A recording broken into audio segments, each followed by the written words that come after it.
Sheriff, Wake's running, I'm giving chase. I don't have time for this. Well, make the time. You can't just go shooting at people in my town. Over. I'm a federal agent pursuing a fugitive. You want to discuss my methods, Sheriff? Make an appointment. Over. You stay right where you are, Agent Nightingale. I'm on my way. Out. The suspect was last sighted running along the gorge that leads westward from the trailer park.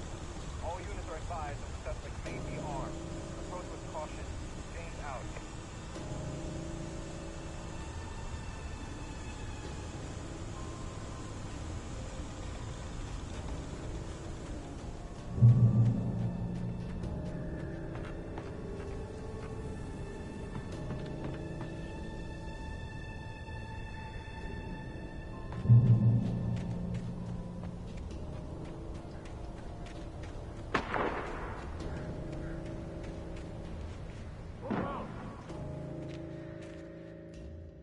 Search the area!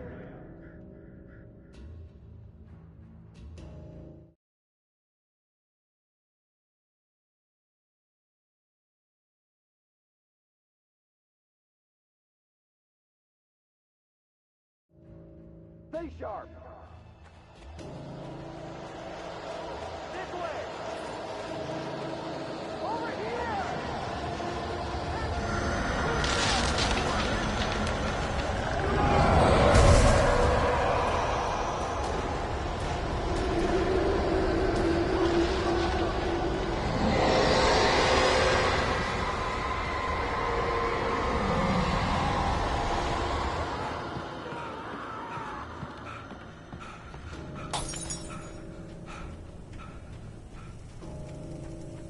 This horror was everywhere I went, circling me. The cops didn't stand a chance. They were after a writer, not a monster. It's Wake's doing.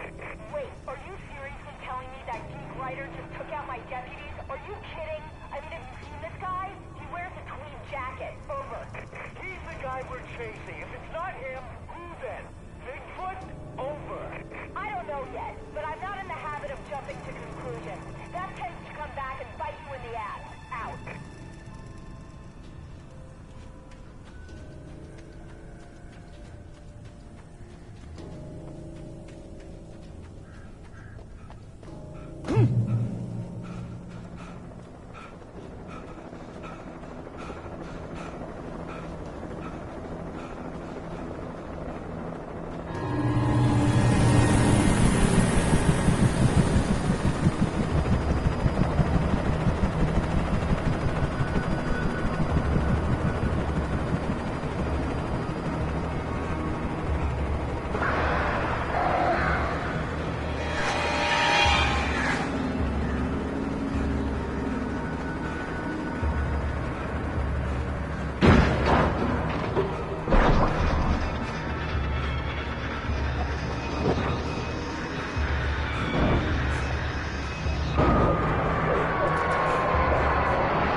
This is James. Mulligan, Thornton, come in. Over.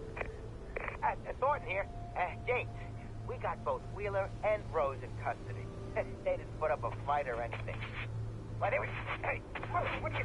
Come on! Sit down and give me that. James, Mulligan here. Over. Go ahead, Mulligan. Over. We got Wheeler and Rose here. Wheeler's drunk or hopped up on something. Speaking of which, that Fed had a pretty distinctive whiff of Otis Scotch about him, if you know what I mean. Over. I don't have anything on that, Deputy Mulligan. Over. Well, whatever. Anyway, Rose is just being plain weird here. You better get Doc in to take a look at both. Over. Gotcha. You better get them here quickly. The, Fed's gonna want to interview Wheeler. Over. Oh, yeah, I'll bet he does. Looks like they have a lot in common. Mulligan out.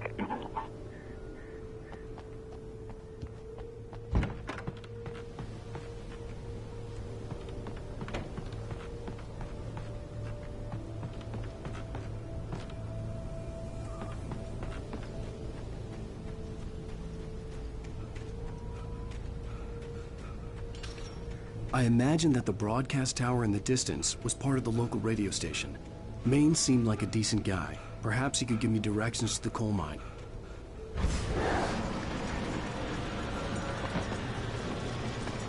Unnatural shadows clung to the gate.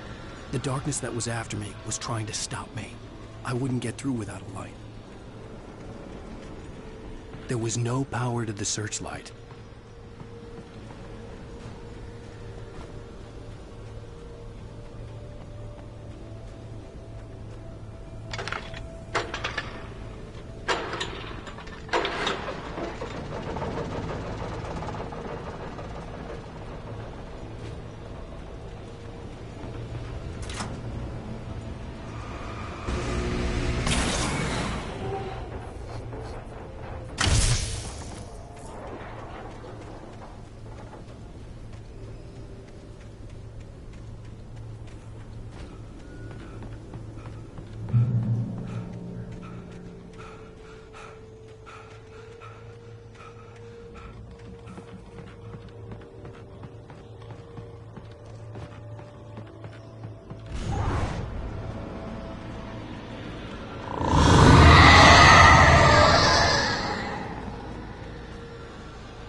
It took me a moment to recognize the flashbang grenades. They were an ideal weapon for my situation. Team 1, come in. Over. Team 1, this is Sheriff Breaker. Report. Over. Team 2, come in. I need a report. Over. Come on, guys. Talk to me. Come in, please. Over.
Call.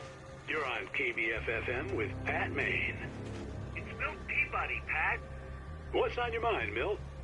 Well, I live near the trailer park, Pat, and there's a big ruckus going on over there. Well, that's just up the road from me, too. What's going on, do you know? I don't know, but there's a bunch of police cars there, lots of sirens, a helicopter buzzing around, and I think I heard some gunshots. Gunshots? Yes, sir, like from a pistol. So can you find out what's going on? Because it's just next door and they're popping off guns there. They're still shooting? No, it was maybe 10, 15 minutes ago. It sounds serious, Pat. I'm telling you, it don't sound like no party. Well, I'm certainly going to give the station a call, Milt. Okay. You'll hear it here as soon as I hear from them. Okay, thanks.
hoped Maine could lend me a car to get to the coal mine.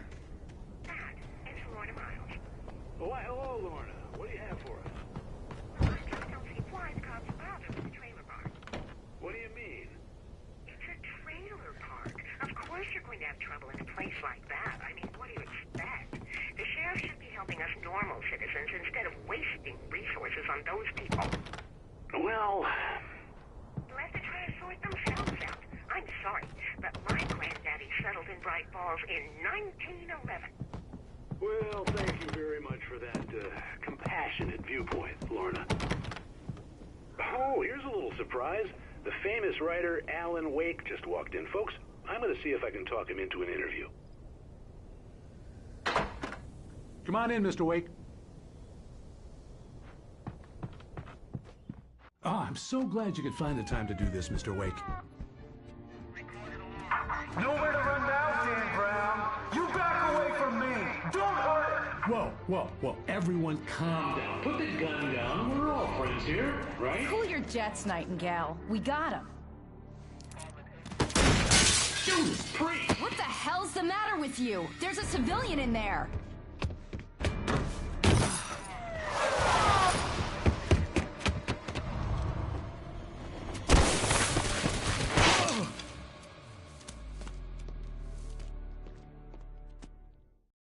I'll get you yet, even if it kills me. You hear me?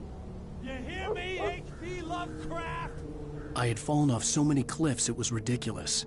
That's what you get for naming a book The Sudden Stop. It was probably good I hadn't had the chance to tell Maine where I was going. I'd have to lose the cops and find my own way to the mine.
was no sensible reason for the power company work lights to be here. It was almost as if they'd been left for someone like me to use.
Sarah trusted her gut, and her gut said Agent Nightingale was an asshole. He felt wrong, and it wasn't just the smell of stale booze. It was in the way he flashed his badge, pulled rank, the look in his eyes when he wanted answers. Where was Alan Wake? What was this about an accident? Where was his wife? And most importantly, why did she let Wake go? He wouldn't answer her questions. Federal business was all he'd say.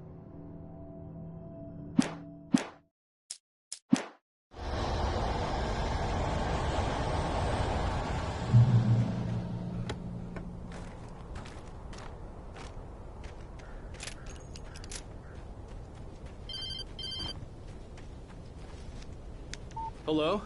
The most stubborn man I've ever met. Alice? Alice? Alan. Alan. I'm so afraid. He keeps me in the dark. Please help me. I look at you, Alan, and it's not you. It's something else. Looking out from behind your eyes. Alice, I'm here. I'm so alone here. It's all gonna go to hell. You need to be careful. cooperate.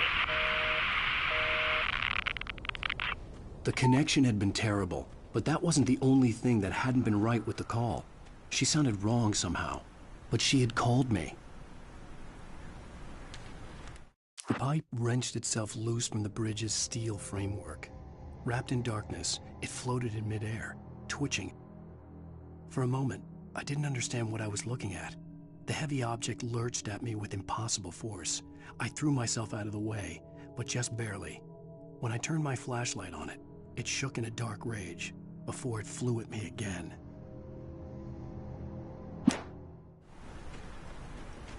I could see a railway bridge up ahead and a warehouse of some sort on the opposite shore.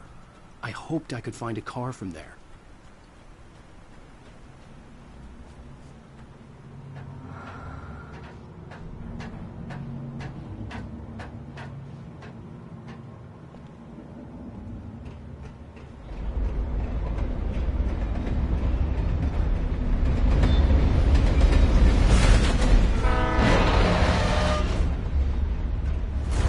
That was pursuing me was growing stronger, and it was taking over everything in its path.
I slammed the door shut right in his smug face.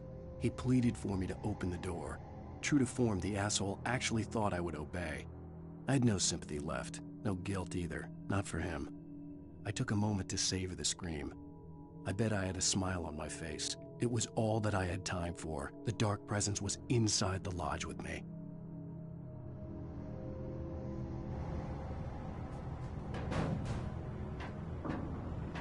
As a teenager, just starting to get interested in writing, Stephen King had been a source of inspiration to me. I thought about all the inanimate objects that had come to life in his books. No one is safe in a good horror story. Certainly not the protagonist. That's what makes them fun. This was anything but. The darkness could possess anything, and it was getting closer.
desperate self-delusion, covering a vast cosmos of madness and horror. All too often, the stars are right. In Night Springs. Tonight's episode, A Family Occasion. Journalist Alvin Derlis' trip to study the local customs of an insular community in Night Springs has been less than successful. Until tonight.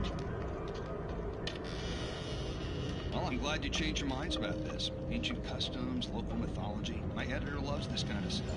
Well, Mr. Derlith, we don't want to feel like we're on exhibition. But you have demonstrated the seriousness of your intent. Oh, I am serious. Really, just do your thing. I'll stay out of your way and observe. Actually, I thought you could assist us. I'm afraid we are a man short. It would provide you with an intimate perspective. Could I really? Of course, Mr. Derlith. Well, I guess that's the least What would I have to do? Oh, here. Let me show you with a kiss.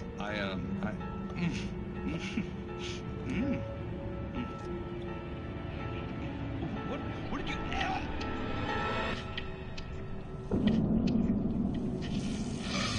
Oh, Mr. Derlith, you have well pleased Nixie Perka, the dweller in flesh. Your body shall host his 1,000 young, and all shall be glory.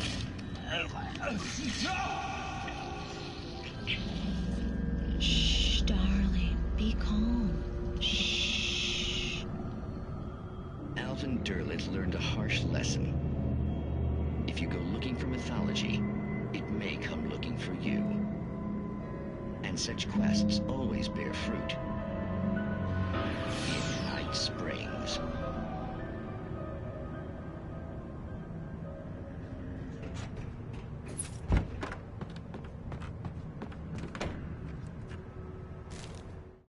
The darkness surged towards me, sucking everything loose from the ground into its depths, tugging at my clothes. I saw the flare the kidnapper had dropped and threw myself towards it just as I felt my feet leave the ground. The darkness embraced me with the force of a tornado. Somehow I managed to light the flare. The darkness roared and cast me away. I fell toward the dark waters of the lake far below.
I had never been this glad to see the sunrise. I had a couple of hours to get to the coal mine.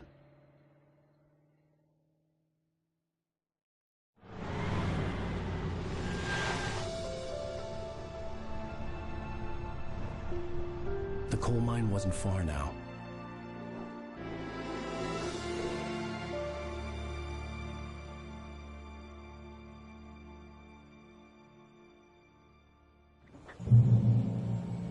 Today, I would meet the kidnapper, and he would give me Alice. I wouldn't give him any other choice.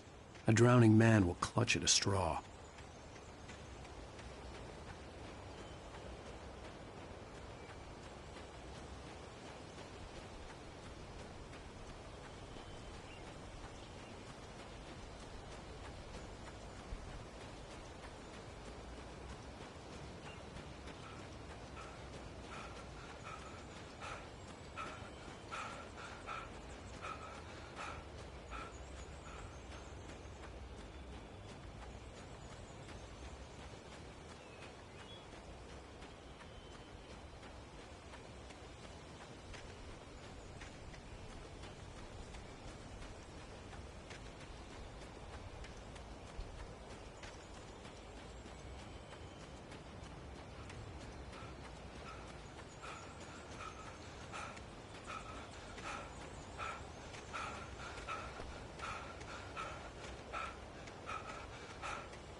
Today, I would meet the kidnapper, and he would give me Alice. I wouldn't give him any other choice.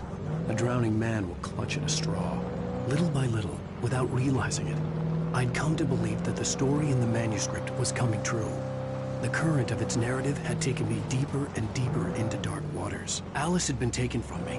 Barry was probably in jail. I was a fugitive from the FBI. The whole world taken over by the Dark Presence was trying to destroy me. It all felt real, but it matched a textbook case of insanity.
This is Pat Main, and you're listening to KBF-FM. Folks, I want to apologize for kind of abandoning you to that looping music track last night, but I was detained.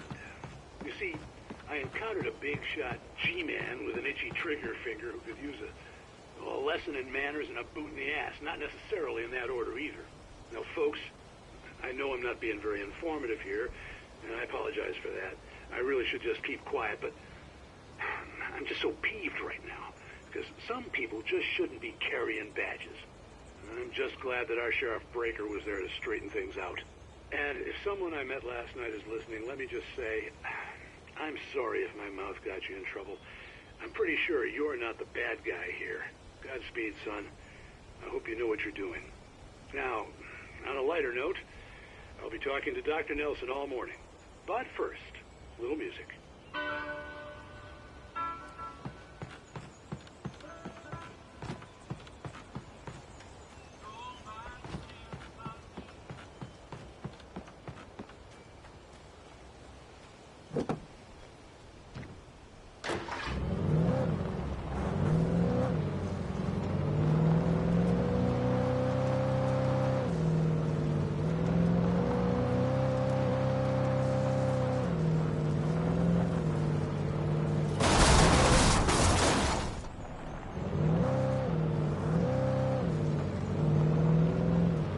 I was early. I was supposed to meet the kidnapper at noon in the main building. The coal mine was quiet. It was a museum now.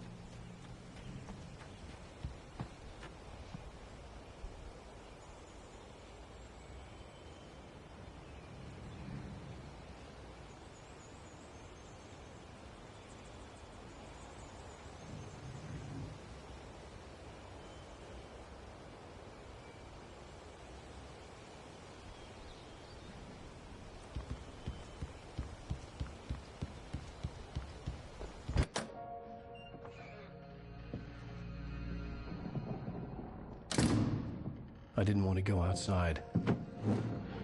Cops had to be looking for me. The noon sun turned the place into a sauna. The day dragged on. Different scenarios ran through my mind. Ways of how I'd torture the kidnapper to get Alice back. Or the different horrible things he could have done to her. I imagined her dead. I had no way of knowing she was still alive. It was killing me.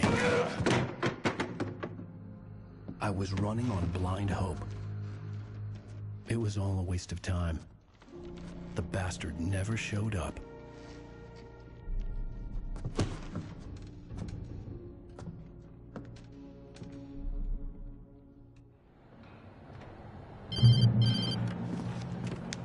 Wake!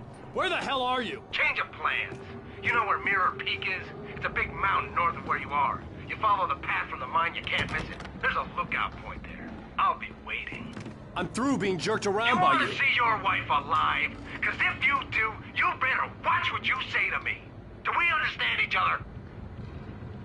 I want to talk to Alice. Yeah, and I want the manuscript. Don't keep me waiting, Wake. Hello? Hello! Ah! I'm gonna kill him! I had to get to Mirror Peak. Ah!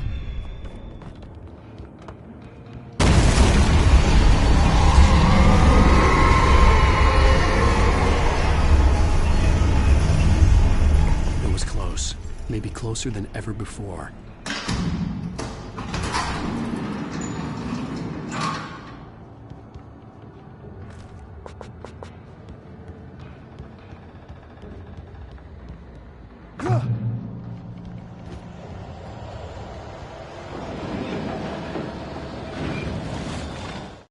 When Thomas Zane fell for Barbara Jagger, it happened fast. She was young, vibrant, and beautiful, full of life.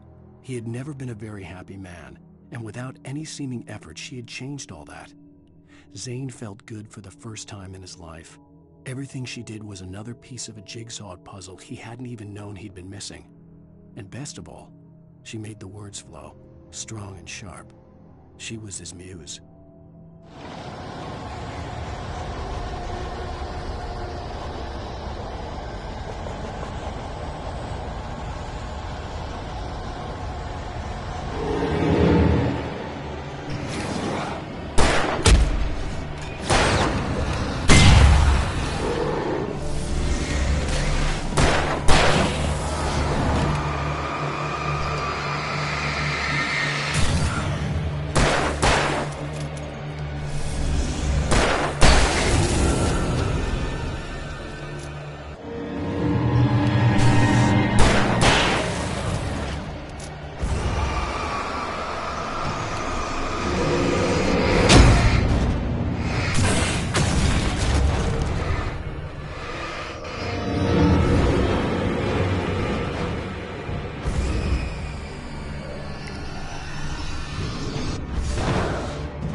Side ahead was to go through the building. I had to find a way to avoid electrocution.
There was no way the flashbang grenades were Standard Power Company equipment.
I stared through the bars of the jail cell.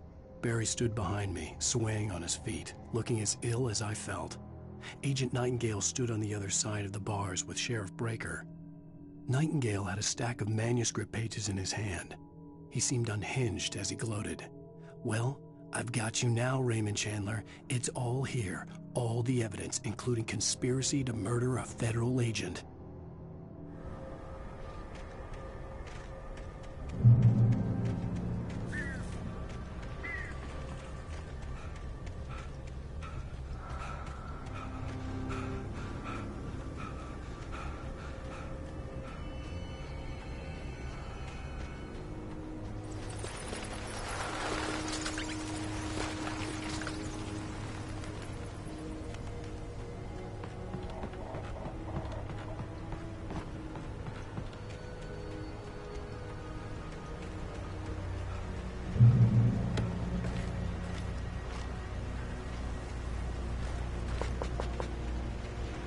I had no real plan. I was going to give the kidnapper all the manuscript pages I had for Alice.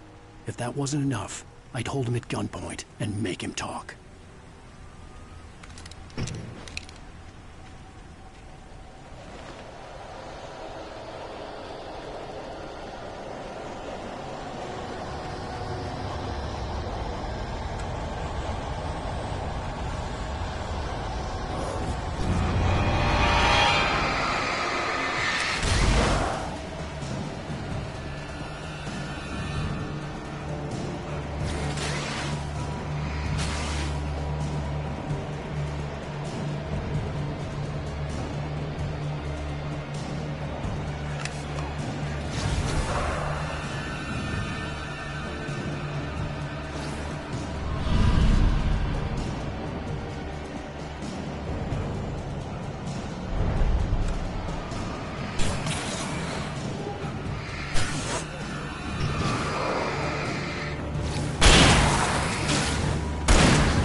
The dark presence was moving ahead of me in the same direction I was going. A cold feeling settled itself in the pit of my stomach.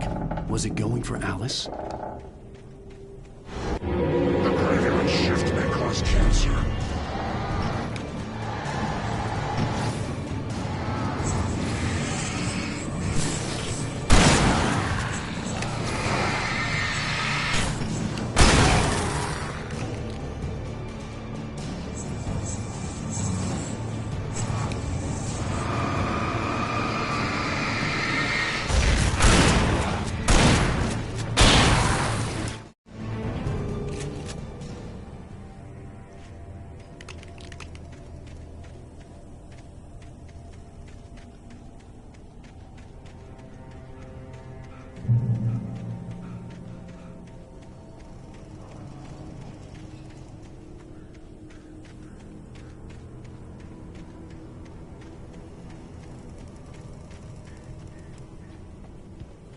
place was dead, a ghost town. Had been for decades, maybe a century.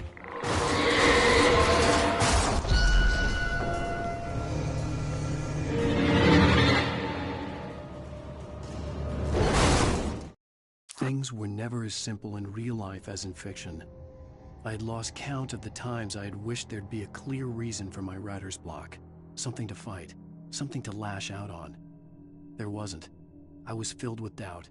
I was nothing like the hero in my books. Alex Casey had gone through his life with single-minded determination, never wavering from his goal. Even now, I was angry at myself, angry at Alice, angry at Barry. I was fumbling and I had no plan.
Outside of writing is a struggle.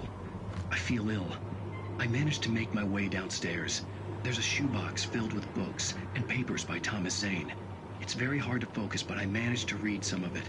He's a poet, and a good one. He writes of muses and creators summoning fabulous things from a magic lake, using his powers to shape the world of a realm of gods and dreams and demons, dark things that wait for a chance to slip through, wearing the flesh of men as disguise. Zane writes about himself, his girlfriend being taken over by a dark presence, about growing scared of the lake. Zane believes it's a mirror to the gaping void of darkness above, where some Lovecraftian presence lurks. I crawl back upstairs. I'll borrow these things for my story. They ring true. They fit.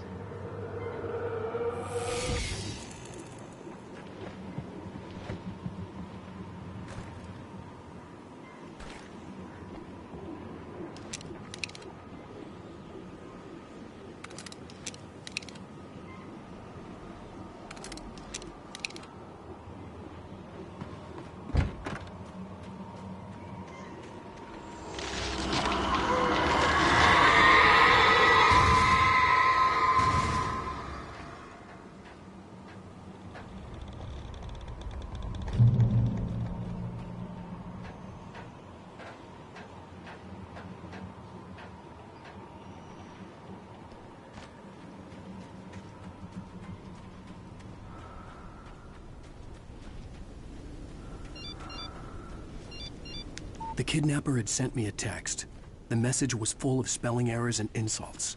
It was telling me to hurry up.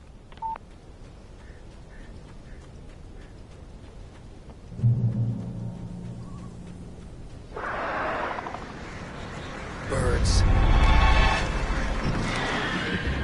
The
have to make my way up this mine shaft in order to go on. Maybe the machinery could help me with that.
Lightning flashed behind the windows of Cauldron Lake Lodge. Tor Anderson laughed and held the steel hammer above his head.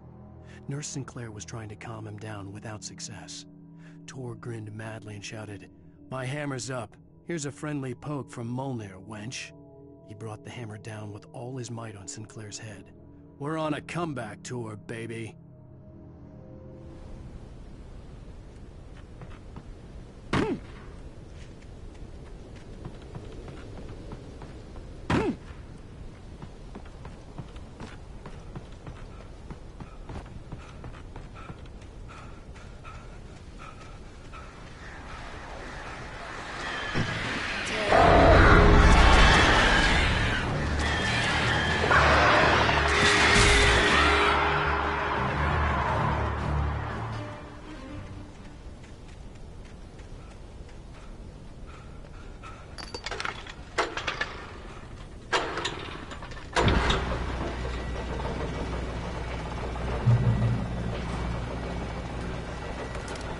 Great. Another cable car. Just great.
Mott had checked all of Stucky's rental cabins.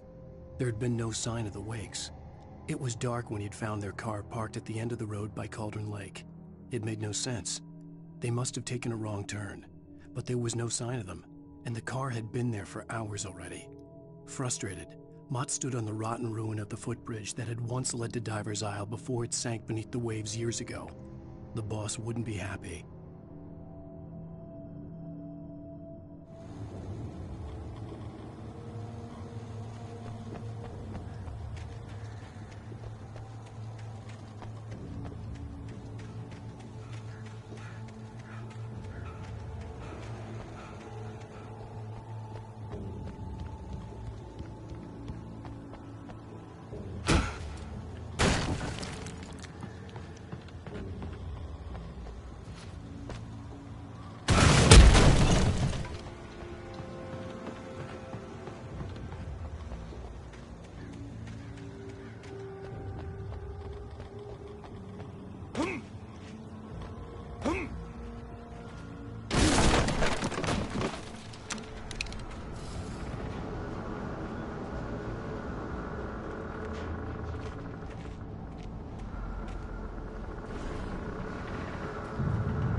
I could see Cauldron Lake. I thought I could make out the spot where the island and the cabin had been.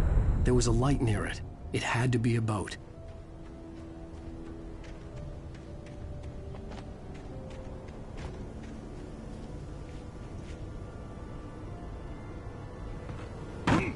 I was close now. I had to get there fast. I dreaded what I would find. I tried to hold on to Alice, but her form melted away. I was losing control. Dr. Hartman stood in her place. I wanted to hit him, but my arms were jelly. He smiled. It was a reassuring smile, and I hated him for it. I had to give you a sedative. Don't fight it. You went through another rough period. Right now, it's very important that you stay calm. We don't want you to have another episode. You're a patient at my clinic. Have been for a while now.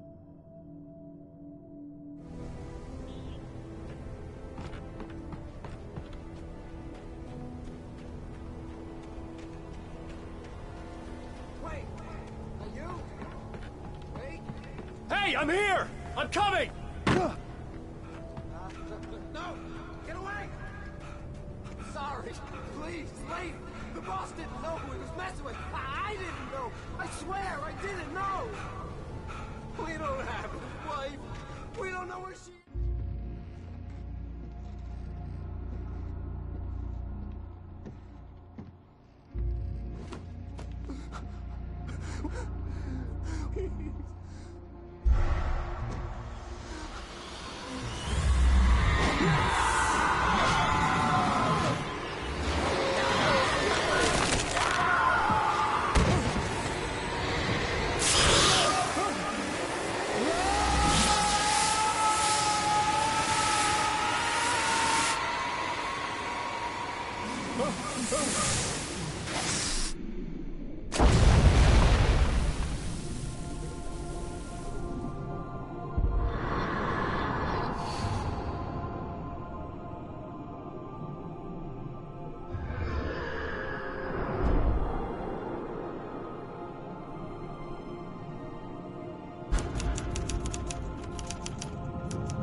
what a wretched life.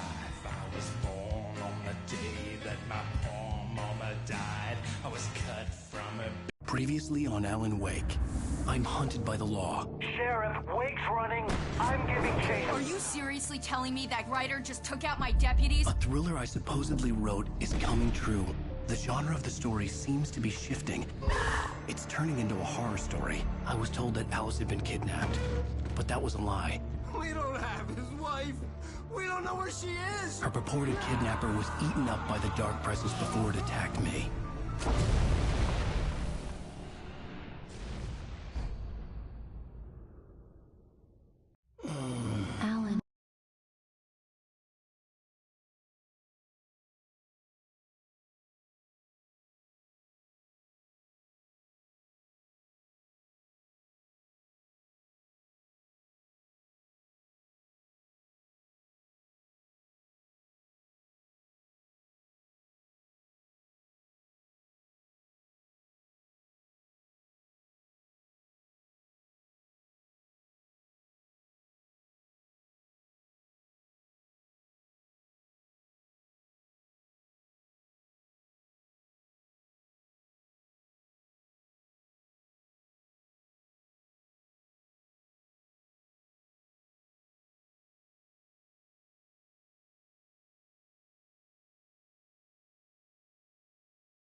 baby. It was just a nightmare. Alice. There you go, Alan. Hartman. I fell. I had to give you a sedative. Don't fight it. You went through another rough period. What? Right now, it's very important that you stay calm. We don't want you to have another episode. You're a patient at my clinic. Have been for a while now. The shock of your wife's death triggered a mental illness. No, you're lying. You're suffering from various symptoms of undifferentiated schizophrenia. Bastard. It's okay, Alan. Just let go.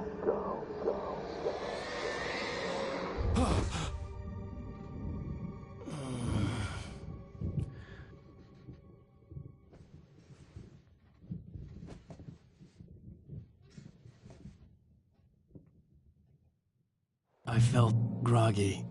Whatever Hartman had bumped in me was making me numb.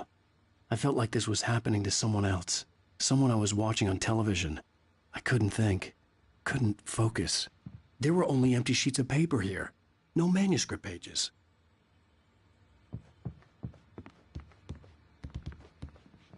The door was locked. I was a prisoner here.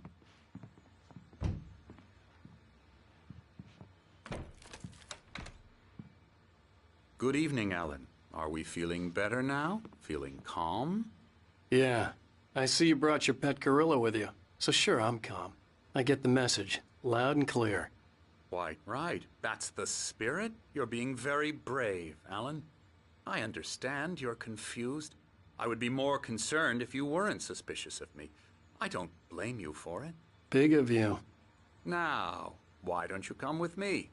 We'll reacquaint you with my clinic and go over everything you might have forgotten. Little walk and some fresh air? Yes, it will do you good. This corridor is for patients. Most of them aren't here right now. Jack took them out for a fishing trip, except for the ones who are particularly vulnerable, of course.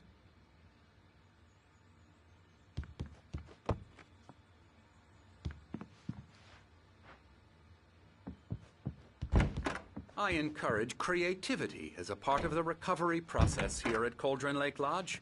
I specialize in treating artists. I bet you do.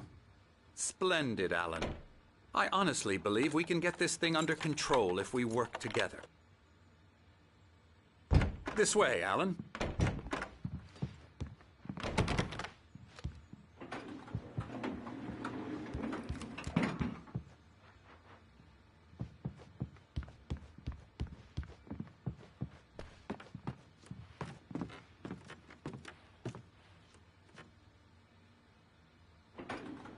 Now, Alan, from past experience with you, I know I need to get right into the heart of the matter as quickly as I can after an episode. So I'm just going to say this. Alice is dead. No. You're in a very vulnerable state until you understand and accept this.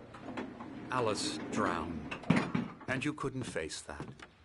You're suffering from hallucinations, paranoid delusions, unusual thinking, an obsession about light and darkness, a feeling that everything revolves around you, your thoughts and dreams.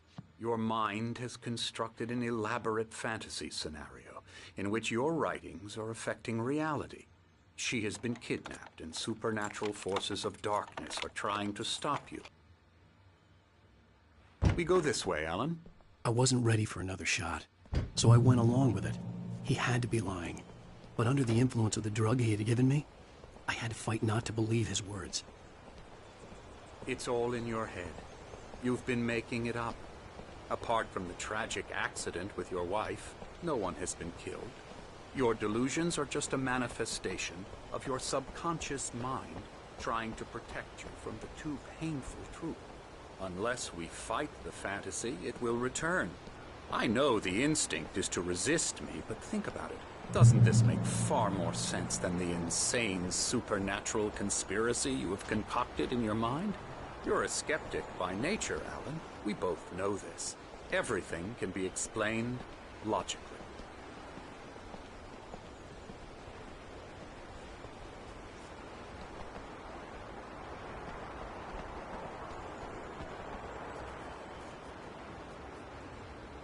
I never get tired of this view. Very inspiring, isn't it? Cauldron Lake spread below us. I could see Mirror Peak on the other side of the lake. I thought I could make out the spot where Diver's Isle had been when I arrived with Alice. Now there was nothing but waves. It seems there's a storm coming. Funny, I don't recall there being a mention of that in the weather forecast. Well, no matter. This way. Follow me. Alan, what I'm telling you is good news. Right now we're in control. Every time you have a relapse, it gets more and more difficult to resurface from the dark depths of your imagination. Not surprising, considering your profession. Imagination is what you work with. After all your nightmares, this should come as an immense relief to you. If it doesn't, why is that? Because I'm lying? Or because you don't want to admit that you're not well? It's very natural for you to think of me as your enemy. It's part of the illness. I let him talk. After all, Hartman I'm the obviously one loved trying his to own bring you voice. out of the His world words you've echoed constructed. madly inside my head. But I I can't dug my do nails it into the by palms of myself. my hands to stay focused. You need to work with me. Once you accept that, we can begin the journey towards your recovery. Come along. Let's go inside.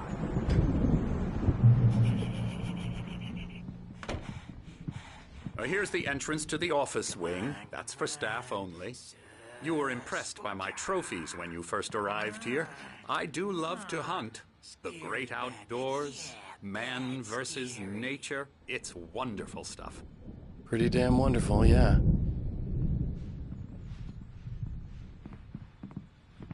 Scary, scary, scary.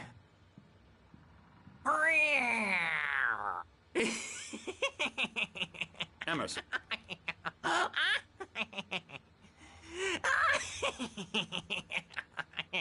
I'm a real bad dream, mister. You should be afraid of me. Don't want to run into me in the night, that's for sure.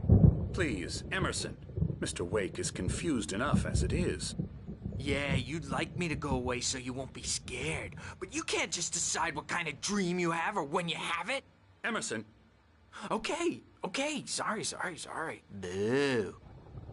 That's Emerson.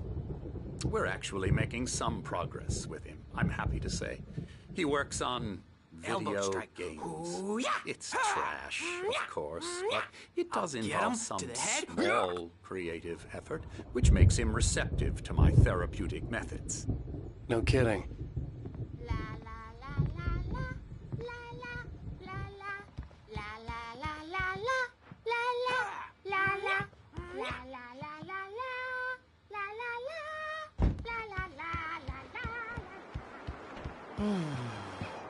Oh, hello. I've painted you. Okay. I was just struck by inspiration a couple of days ago. Dr. Hartman wanted me to paint landscapes, and that's what I was doing. But now I've been doing these things, a lot of them. The images just keep coming. Dr. Hartman likes them. He has them in his office. Yeah? He's very proud of me. He says I'm getting much better. I think I'm getting better. Well, I guess I'd better stop now. Now, you might have noticed the typewriter in your room. You've been writing as a part of the therapy. As soon as you feel up to it, you should continue.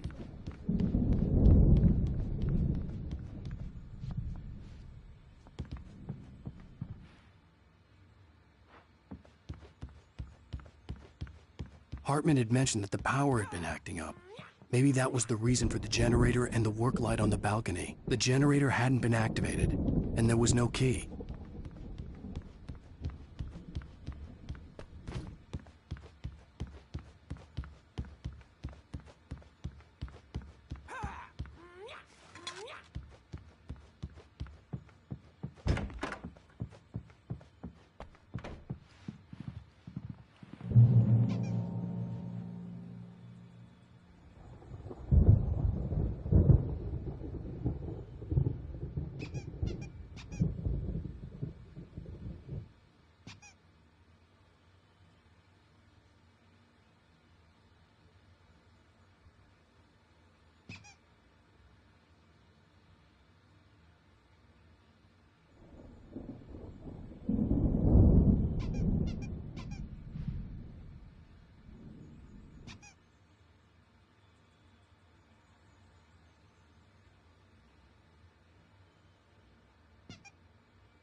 rheumatism's killing me.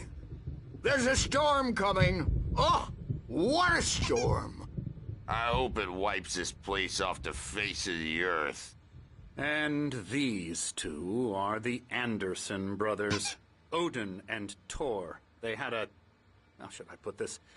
A heavy metal band in the 70s and 80s called Old Gods of Asgard. They even adopted new first names to complete the image of Viking gods. After the band broke up, they lived on a farm nearby. They are, well, in advanced stages of dementia. They're well cared for, TLC and all that. There's nothing more that can be done. I'm afraid that the rock and roll lifestyle has left its mark. Oh, that won't do. I'm so sorry to cut this short for now, Alan. The power has been acting up. I'd better go check on it. We'll continue this soon. Meanwhile, when you feel up to it, return to your room and try to write. It really is for the best. Don't you think? I'd like to bash his head in with a hammer. Oh, he'd love to fish out our secrets, but he has no clue. He's not crazy enough. Not crazy like us, Sonny. Yeah! Being crazy's a requirement, Sonny. Who else could understand the world when it's like this? It takes crazy to know crazy. That's the sanest thing I've heard in a while. Zane! You're all right, Tom. Hey, we like him, don't we, bro? He's got to go to the farm. The Anderson farm. Valhalla! We wrote it all down, lest we forget. A crash course. All you need to know to get your head right. You need to find the message. Here, Sonny, here's something for you. Gave me a rash, but I kept it safe from these bastards. Zane could feel the poems, taking form, shaping things. As he experimented, he imagined he could almost feel the power surging through the keys of the typewriter. It exhilarated him. But there was fear, too. If not for his young assistant, Emil, he would have given it up. But Emil convinced him otherwise. He, too, had a way with words.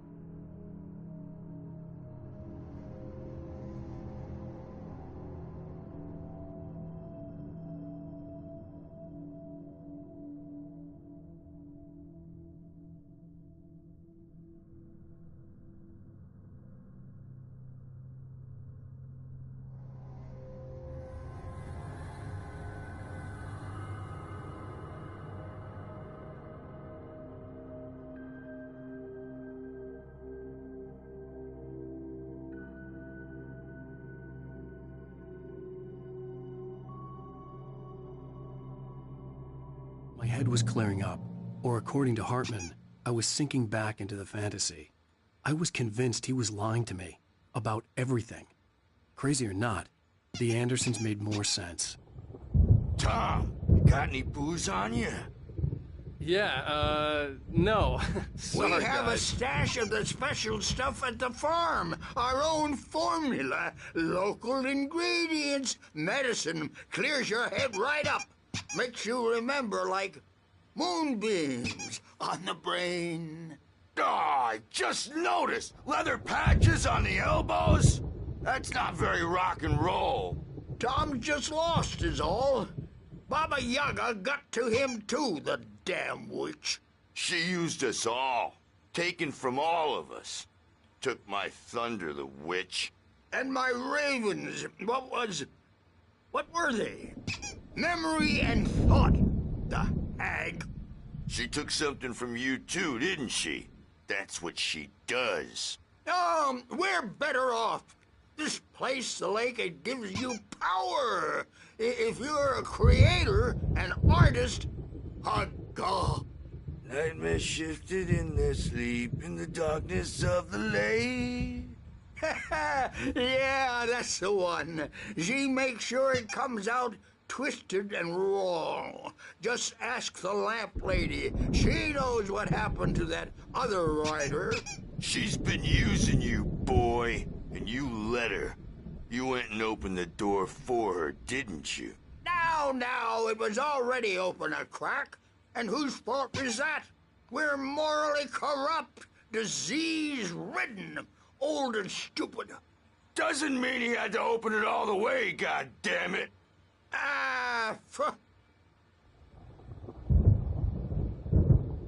So tired. Built the farm close to the lake.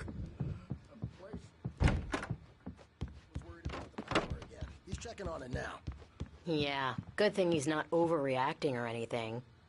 Well, he's the boss. I may need a hand here later on, Birch. The storm's bound to make you-know-who jumpy. You know how they get. Gotcha. The doc's got me looking after Wake here, but holler if they get too rowdy. I'll do that, Birch. Something's wrong. I'm not myself. It's hard to think.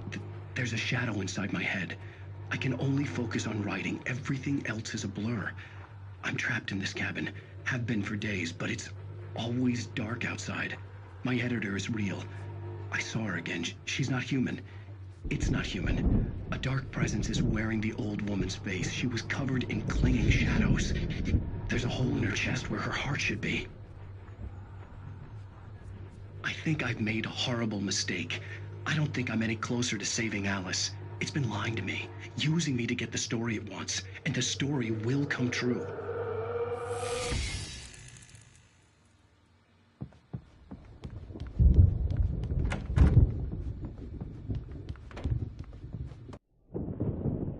The white glare of the blank page in front of me hurt my eyes. My hands began to shake uncontrollably. Everybody, calm down. Put that down. Bert, I need help. Hey, Wake, you stay here. I'm gonna go see what's up. You just keep doing what you're doing. Be cool, okay?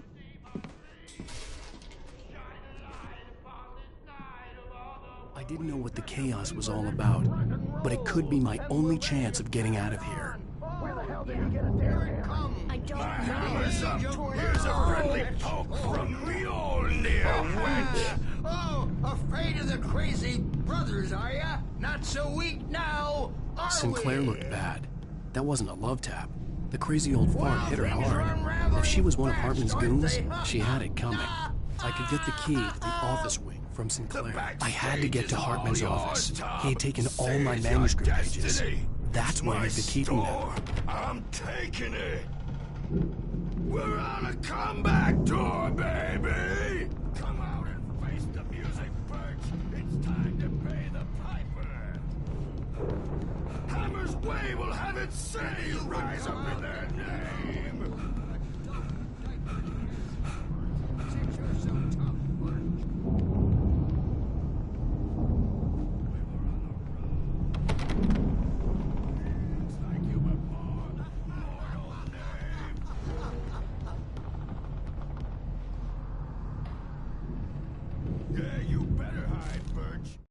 Hartman kept talking, giving Barry the grand tour, clearly proud of the place. He went on and on about his hunting trophies, and Barry was impressed. But he was here on business. He raised his voice, cut through the monologue. "Hey, Hartman, where's Al?" Hartman stopped in mid-sentence, annoyed at the interruption.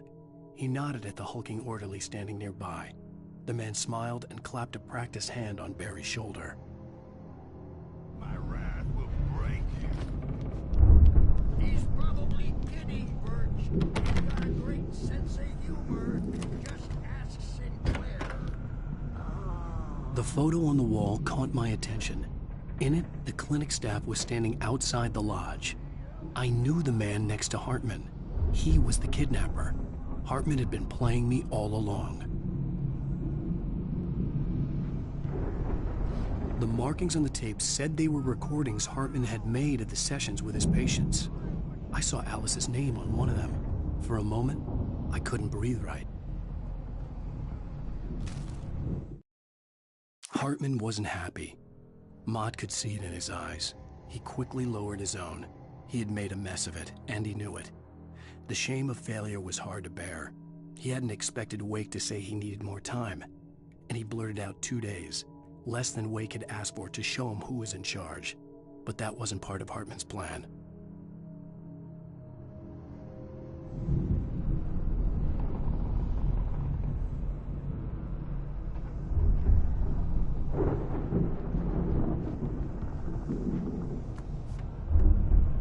Now, Mrs. Wake, can you tell me about Alan's problems?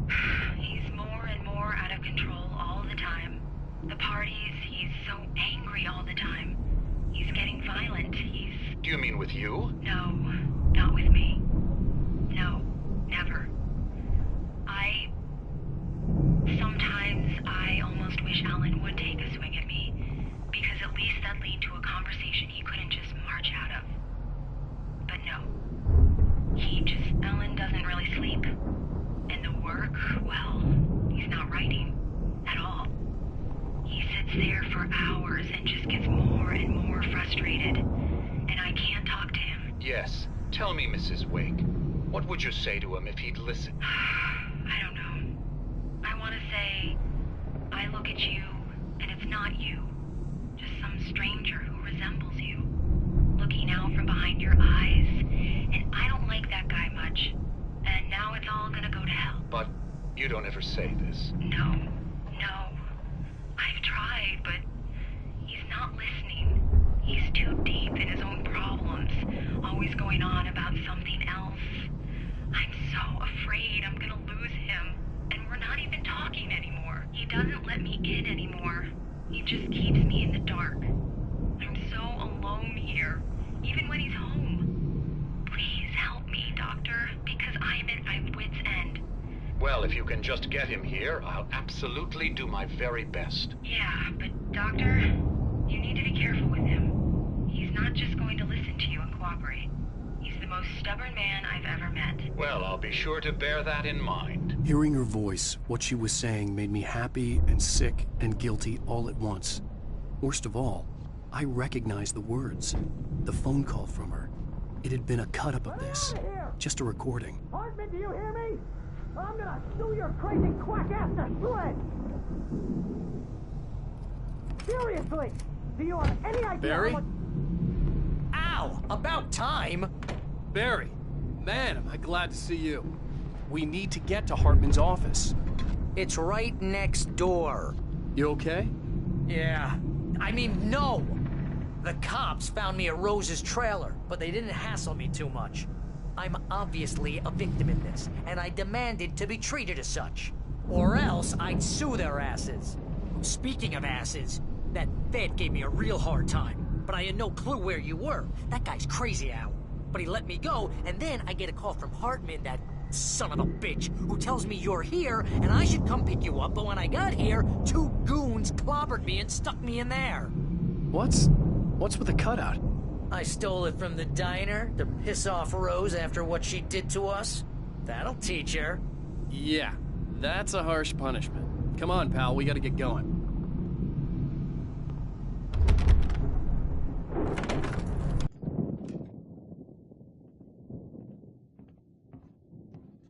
These were all the pages I had on me. And more.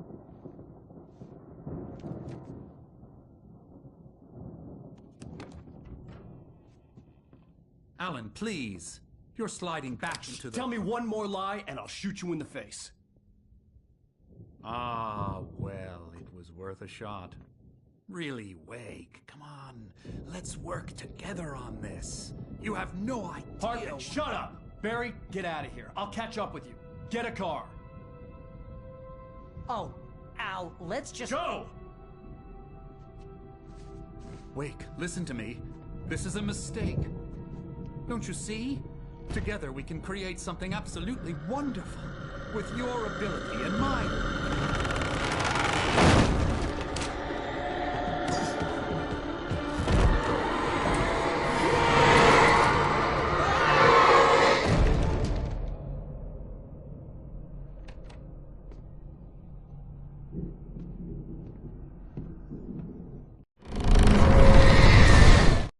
Hartman followed the fall of Alan Wake with his binoculars. When the rider hit the water, he ordered Jack to take the boat to him. The spot was easy to see in the dark, even with all the extra lights in the boat. The flare floated and kept burning even in the water. Jack turned the radio louder as the engine sputtered. The music was rough and clanking, something the Anderson brothers would no doubt have enjoyed. But Hartman chose to ignore it. Wake was finally within his reach. The dark presence was calling me. I had to find a way out.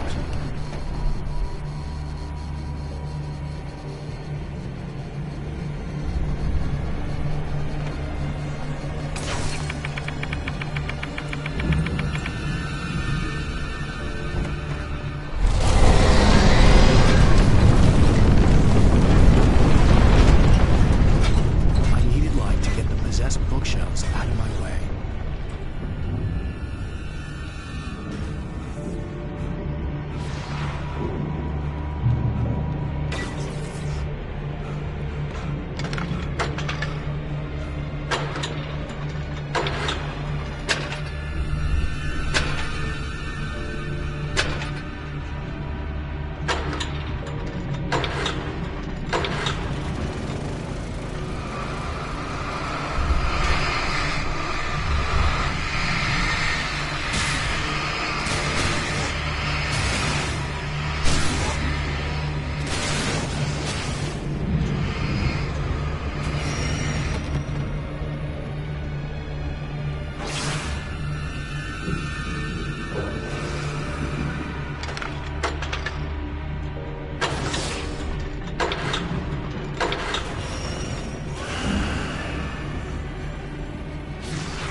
Hartman knew he was no creator. He had no ambitions on that front. And he certainly didn't want to end up like every artist he had worked with here, damaged in ways that were hard to describe, or worse. It was enough for Hartman to maintain creative control and provide direction, to be a producer.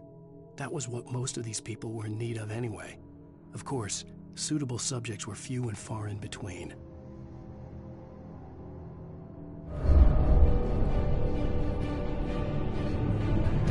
Most of us civilians shat on us. Shit.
Found the car, but the gate's locked. You're gonna have to go through the hedge maze over there. Barry, I don't have a light. Take this, Al! Oh, God! Look at the house, Al! Look out!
Jeez, Al! The house looks bad! Let's get out of here!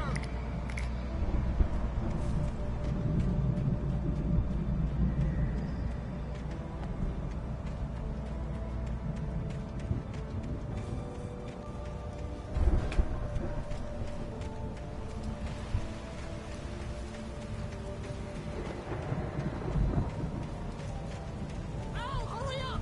I can hear those evil guys moving around!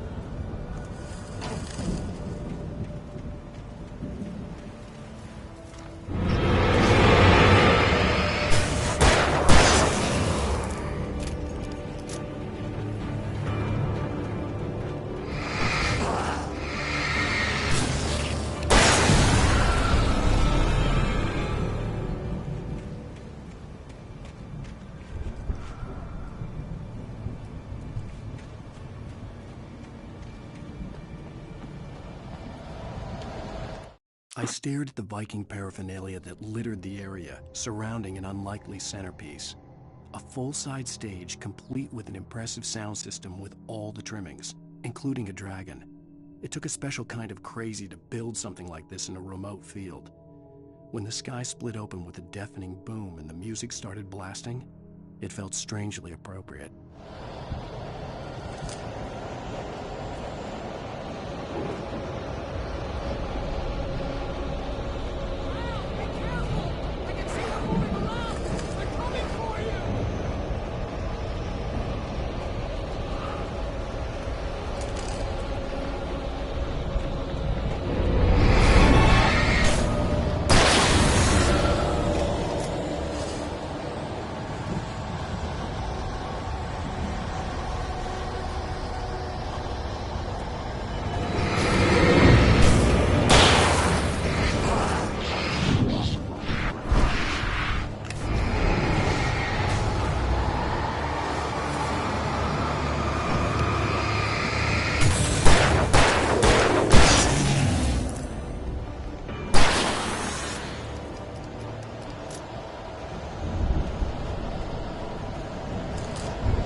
We don't want any fighting. It makes people mad.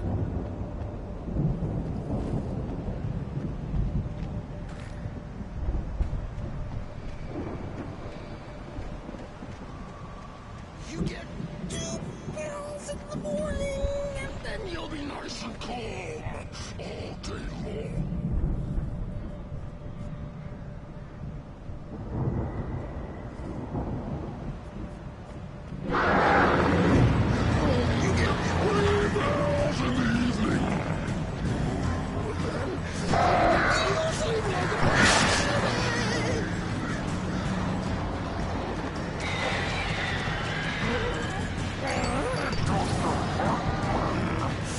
Like things to be lost.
Mott knew that Wake was smarter than him.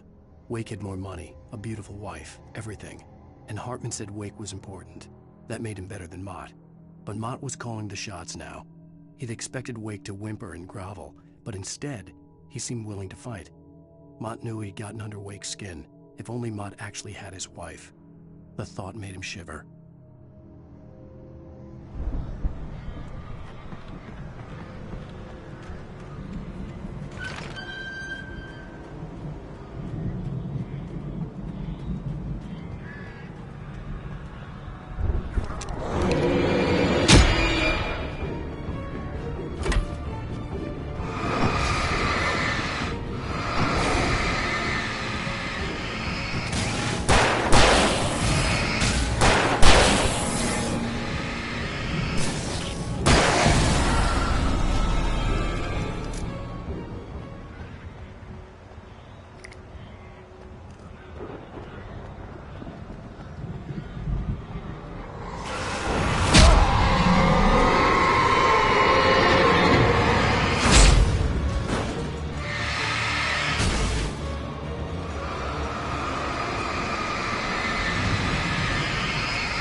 For the moment, Barry was just glad he had survived the fall. He had been separated from Al, and there was no easy way to climb back up. He told himself he'd be okay in the gloomy forest at night. He would just have to wait for a while for Al to find his way down. Barry turned when he heard the heavy footsteps and saw the movement.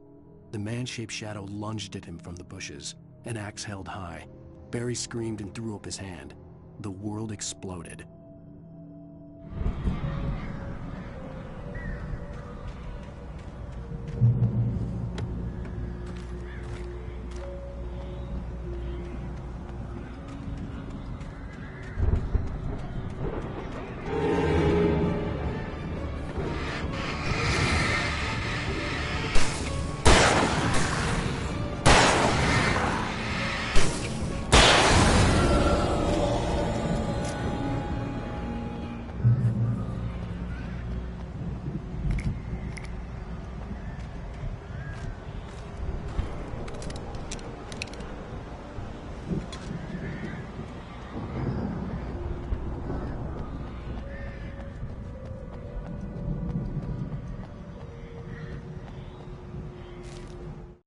Hartman watched as Wake's features slackened.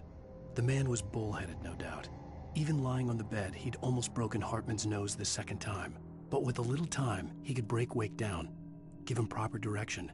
Wake was easily the most promising subject he had had. Well, since Tom, really. "Sleep well, Alan," Hartman whispered with a smile. "Let me take care of you." He sniffed hard to clear his throbbing nose, swallowed blood, and barely tasted it.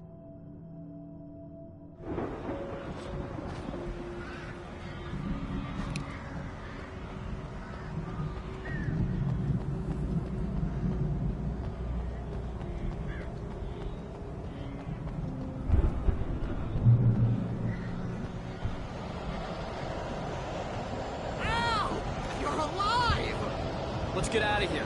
Can you open this gate? Maybe. Barry. Well, I slammed it shut when the nasty showed up, and the key fits kind of loose in the lock, so,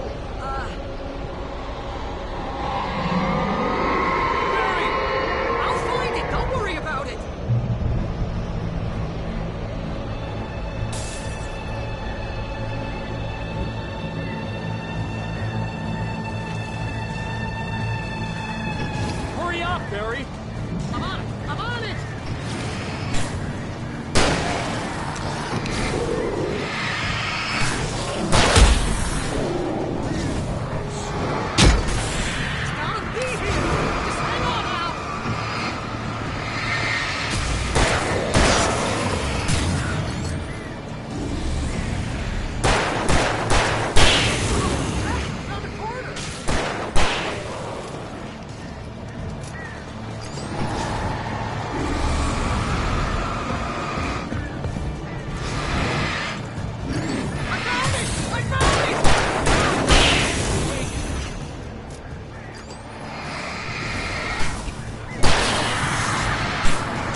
headed for the nearest "You're now leaving Bright Falls. Come back soon" sign. We're going to the Anderson farm. I knew you were gonna say something like that. You know what? You owe me big time for this. When this is through, if we make it, I don't care what anybody says, I'm done with darkness. You're gonna buy me a tanning bed as a gift, and I'm gonna live in it.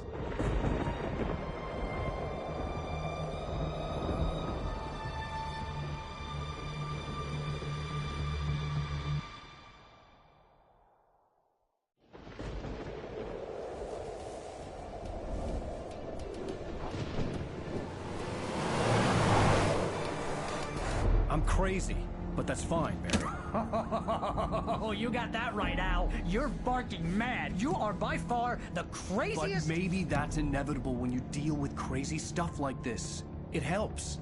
This is happening, Barry. Alice, they never had Alice. She's trapped in the darkness at the bottom of the lake, but she's not dead. Al, how can you know that? I know, Barry. I can... Al, No, listen. I can bring her back. I can find her. There's something special about this place. The lake, it does something to the works of art created here. It makes them come true. But there's a catch. The dark presence, whatever that thing is, twists it to its own ends. That's why all of this is happening. It's using my manuscript to take over everything. Al, I believe you. It happened to Thomas Zane before, it happened to the Andersons. I believe you. Crazy or not, you're not delusional. Weird shit's going down. That's a fact. I'm on board, man. I'm with you. The Andersons knew about it, but they were too far gone to tell me with all the drugs they were on. But they wrote it down. There's a message somewhere at their farm, Barry. We just need to find it. Look out!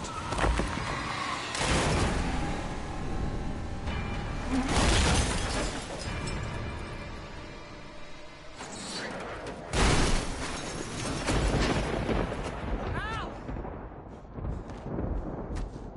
God damn it, Al, talk to me!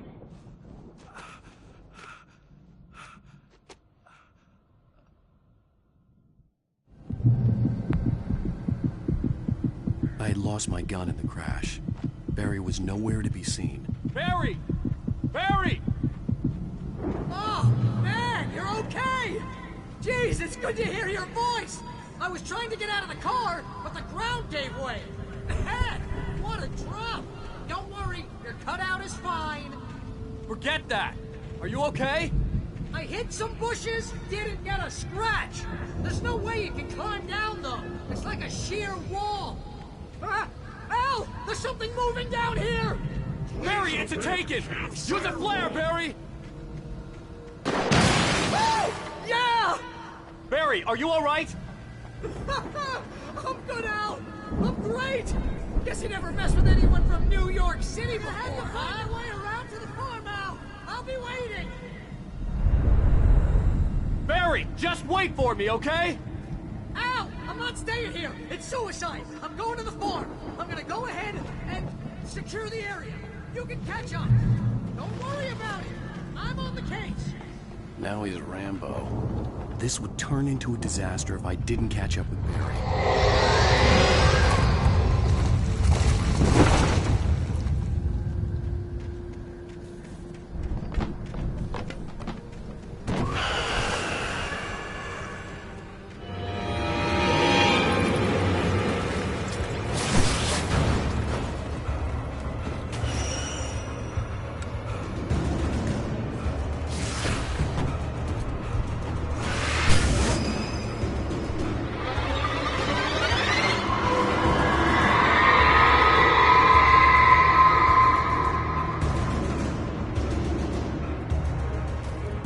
When he stopped the car at the Anderson farm, Walter felt relieved. Oblivion was close at hand. The brothers wouldn't miss a jar of moonshine or two in the booby hatch. But then he saw the man on the porch, and he knew who it was. Driving for his life and knowing it was useless, he didn't realize he was crying until he couldn't see the road for the tears.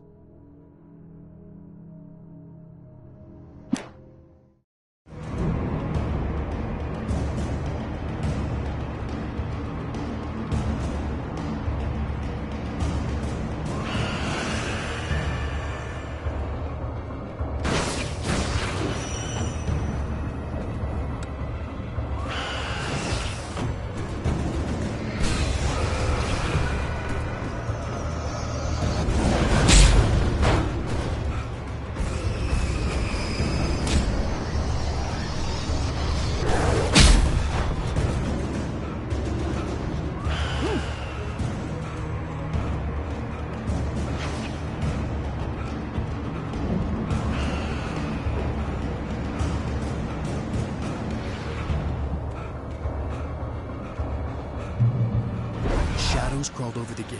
I needed a light to destroy them to get through.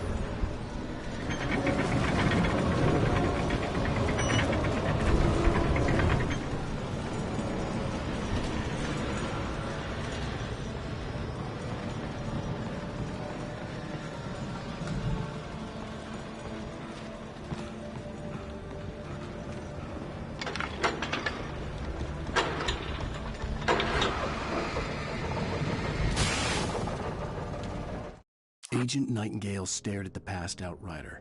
The man was sleeping off one hell of a night. Nightingale felt a stab of envy at Wake's oblivion, but he had a job to do. He put the gun to Wake's head and almost became a murderer. His hand shook and his throat felt tight and dry. Biting his teeth, he tried again to pull the trigger. He lost the nerve. Wake stirred.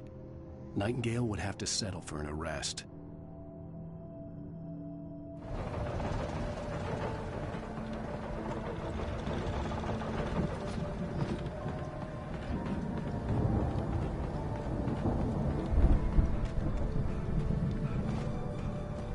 I could sense the movement in the woods ahead. Facing the enemy without a weapon was dangerous, but I had no choice.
Was driving away from the farm, headed in the same general direction as I was. For all I knew, it was Barry, caught in the consequences of leaping before looking.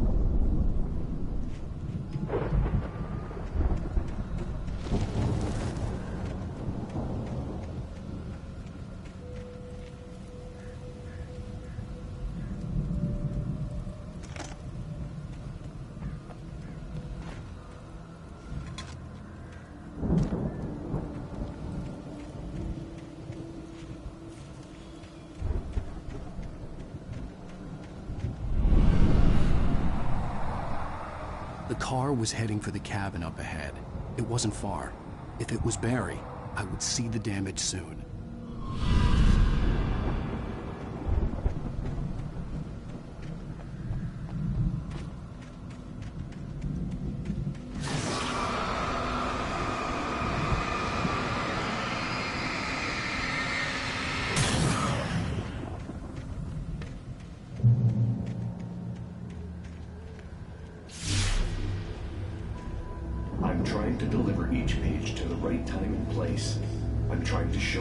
Story goes.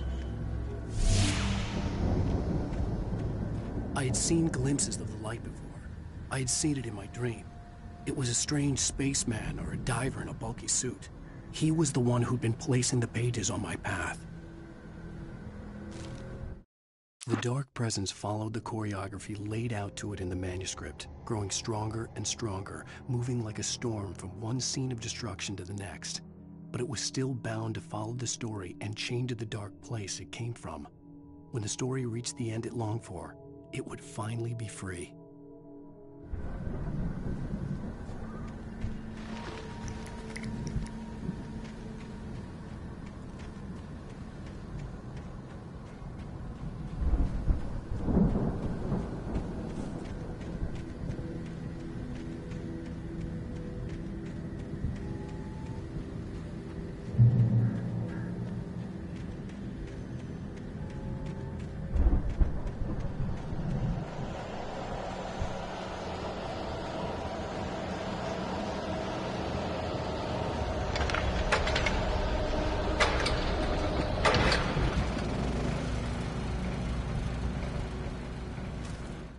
The storm raged on as the Anderson brothers walked unsteadily away from the clinic with the other patients in tow, knowing that this time they wouldn't return.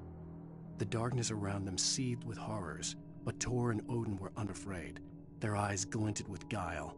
They knew every secret path, and there was blood on their hands. They had fought these shades before.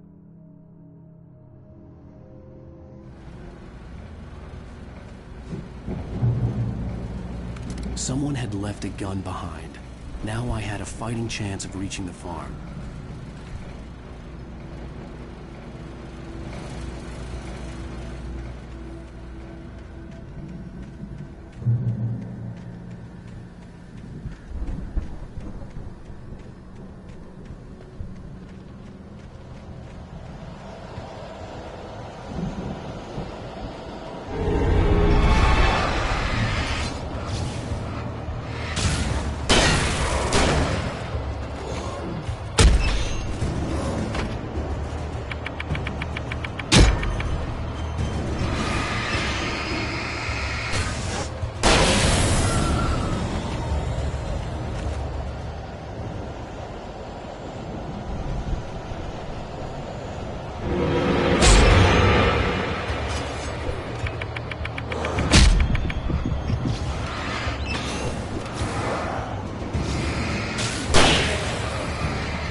I could see the car, but there was no sight of the driver.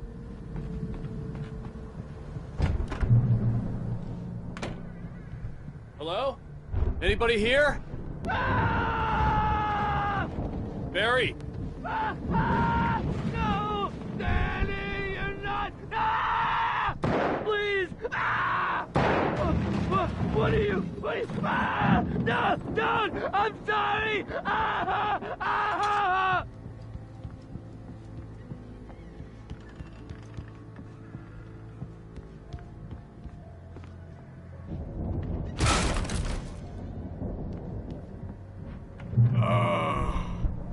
I know you. You were in jail the other day. I went to the farm again for the moonshine, you know? It makes you see. They're not gonna miss it. They're in the loony bin. My buddy, Danny. I've run through every possible course in my head. If I continue like the Dark Presence wants me to, the story I'm writing won't save Alice. It's a horror story, and it's going to kill her, and me, and everybody in this town. No one will survive. Darkness will consume everything. This is what it's wanted all along. It will be free, unstoppable. It used Alice to get to me, dangled her in front of me to keep me going. It was never going to release her. I'm going to change this. I'll escape. I've written myself into the story. I'm now the protagonist. This feels like a terrible risk, but it's the only way to save Alice. I'll be bound by the events of the story just as much as anyone else who's been woven into it. The story must stay true for this to work. There have to be victims along the way, near escapes, cliffhangers. In a horror story, it can't be certain that the hero will succeed or even survive. He almost has to die. I'll write my own escape into the story next. I need help. Zane's going to be the one who will help me. I'll make it happen.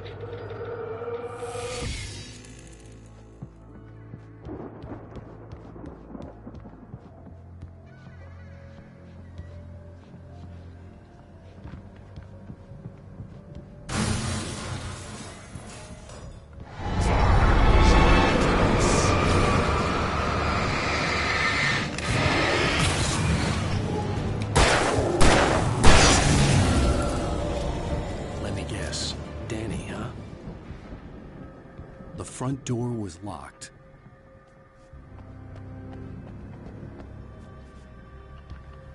The farm was still a good distance away.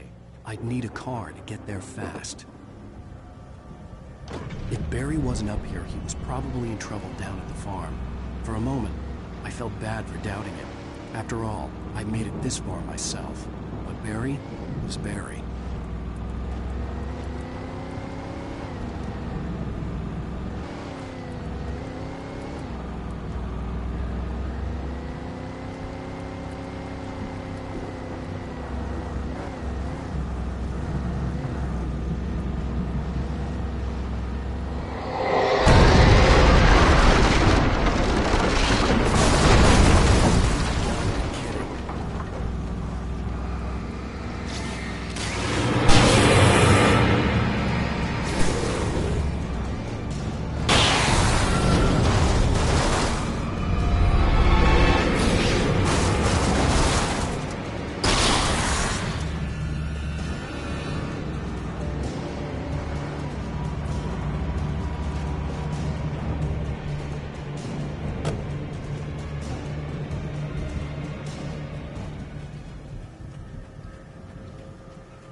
I'd known the brothers used to be some kind of rock stars, but it hadn't really sunk in until I saw the stage.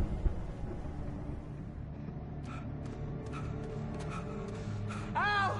Run! Incoming! There's too many of them!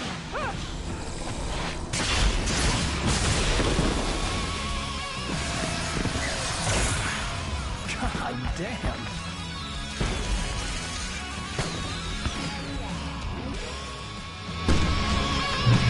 So glad you decided to go it alone, Mr. Bronson. Shut up and shoot! Ow! We have to fight them all! I can get off one of the fireworks from here and help you out! Hey, Al, you notice there's a lot of ammo and stuff around? This place is stopped! Al, hold on! I'll try to get the stage lights on!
Bright Falls, rock and roll capital of America.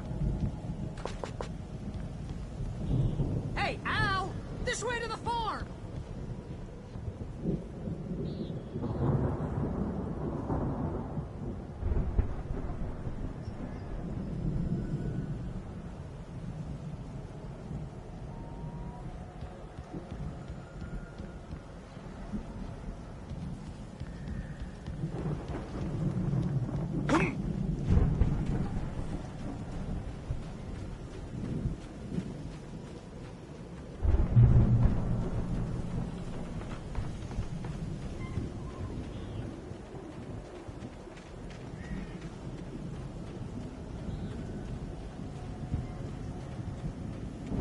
See, bestseller, no reason to worry. Your cutout's good as new, right where I left it.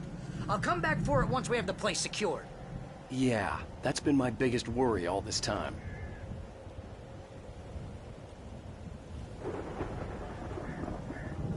We need to get this thing moved out of the way.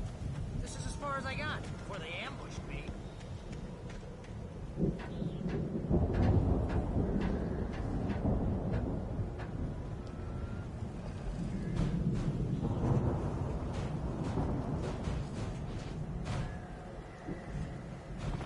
Hey, I think Alan Wake here has something to say. What's that, Al? I'm Alan Wake. I'm always right about everything. And if I don't get my way, I'll sulk all day long. I'm always intense and moody. It makes me very attractive and mysterious. Right now, I'm just standing here because I need my best friend Barry to carry me. But that's okay. I can just take him for granted. I think I see what you did there. Yeah, it was pretty good. You want me to do my imitation of Barry Wheeler? No? Thought so.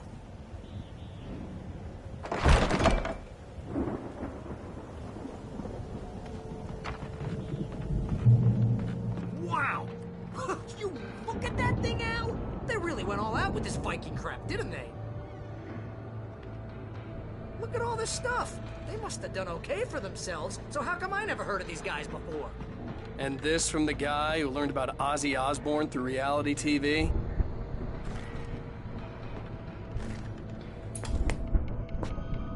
Sleep.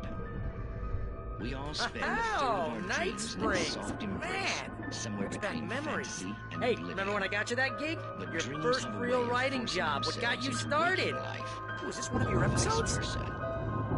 In Night Springs. Tonight's episode, The Dream of Dreams. That's by someone else. We join Mr. Jones as he explores the endless dreamscape, only to be brought to a sudden stop by a decidedly mundane situation. A long line of people. Hey, Jones, right? Listen, we're gonna have to wait until His Highness over there is good and ready. Oh, wow. Who's that? You don't know him? What are you, new? He's the guy dreaming us. Well, not just us. He dreams everything. All of this. But wait, no. I'm the one who's dreaming. I'm asleep. Isn't this my dream? Oh, yeah. Sure. Get real, pal. You're just another dream. I'm a dream. You're a dream. The weirdo in the diving suit is a dream, and the girl made of smiles and sunshine is definitely a dream. But I'm pretty sure I'm dreaming this. Well, maybe you're a really confused dream. What am I, a shrink? All I know is I'm going with the smart guys, and they say that's the guy doing the dreaming. Right there. I don't know what that means. It means we keep him happy. No sudden falls. We make sure he has his clothes on when he goes out in public. No chases where the monster is nipping at his heels and he runs like crazy, but his legs don't seem to get him anywhere. None of that. Because if he wakes up in a cold sweat... Yeah, precisely. So we wait till he wants to move on. Keep things nice and calm. Hey, something's happening here. Yeah? What's that? What? Can't you hear that? Oh, God help us. It's an alarm clock. Oh, it's you, isn't it? Please, man, I gotta wipe the kids. Please don't wait. It's 1976. Madness reigns at the Anderson farm. Contrary to all logic, the headiest ingredient of their moonshine is unfiltered water from Cauldron Lake. The Andersons feel like gods. Odin can't stop laughing. He contemplates cutting his eye out. Tor runs across the field, naked, shrieking, hammer in his hand, trying to catch lightning. Their songs have power. Something ancient is stirring in the depths, coming back.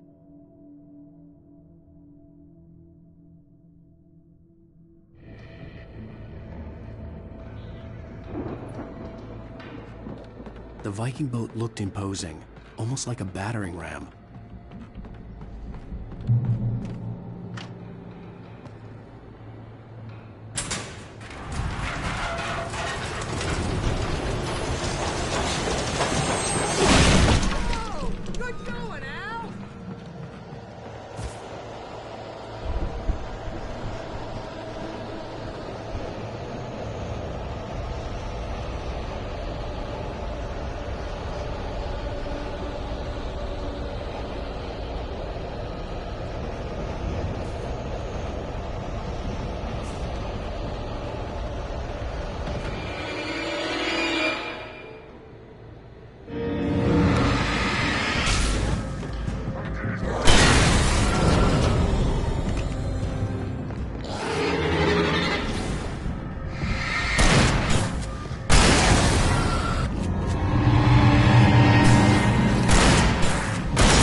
Those geezers had quite a production going on. Ooh, you know what, Al? If we make it through this alive, I'm gonna start representing them. Yep, sell this stuff online, maybe get a reality show going, release a new single. Be careful, Al!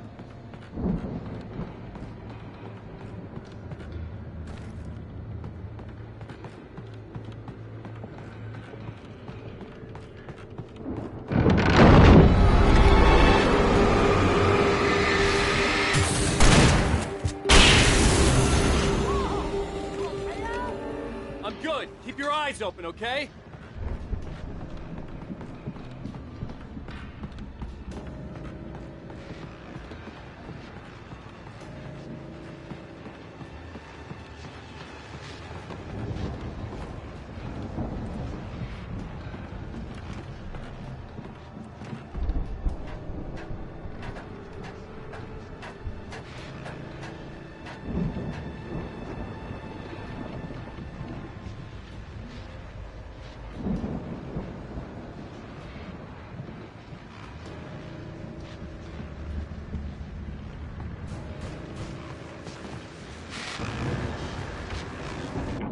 As you regular listeners know, I tend to work through the night, but I'm not the only one. Deputies Mulligan and Thornton are taking a couple of moments off their busy schedule to join me here in the studio.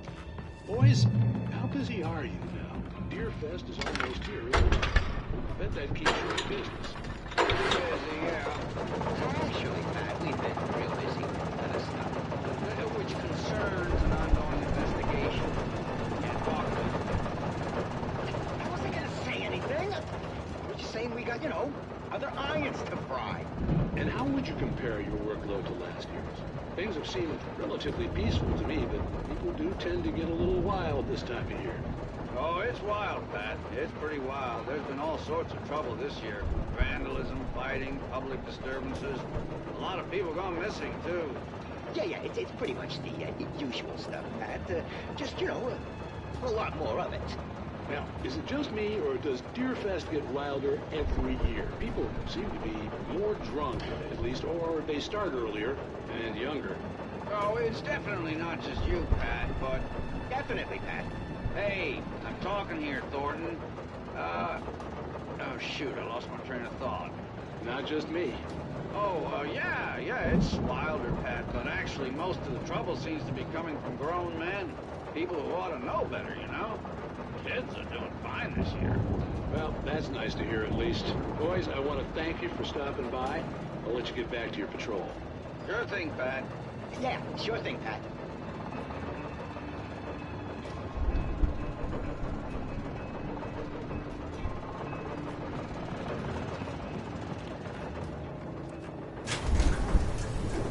I could see the building that had to be the Andersons' home on the other side of the field. It wasn't far now. I wasn't worried about trusting the ramblings of two burned-out geriatric wrecks. They had the goods.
Al?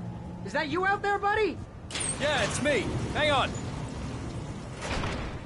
Hey, let's go, man.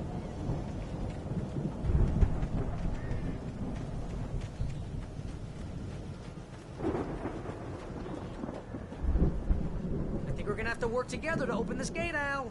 Looks pretty heavy. Ah! Hey, I think that's the farm on the other side of the field. We're almost there. This farm is a crazy place for crazy people. We should feel right at home then.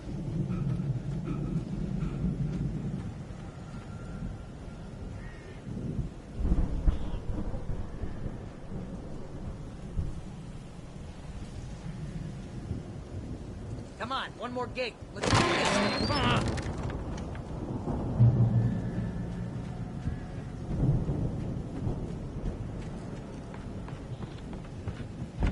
The light lights are out.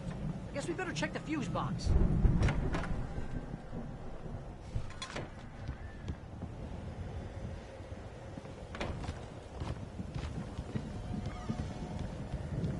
You know, this place looks kind of lived in. I thought the Andersons were in the booby hatch. Yeah, I don't think they keep too close an eye on them at the clinic. They seem to slip away a lot so they can get wasted. No kidding! Those guys sound awesome.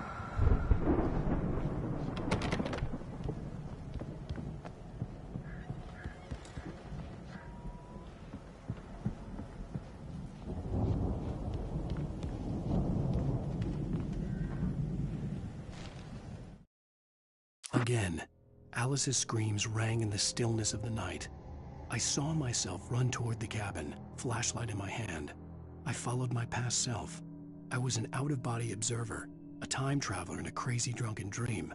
This was the beginning. The night Alice had disappeared. The mystery of what had happened during the missing week was about to reveal itself.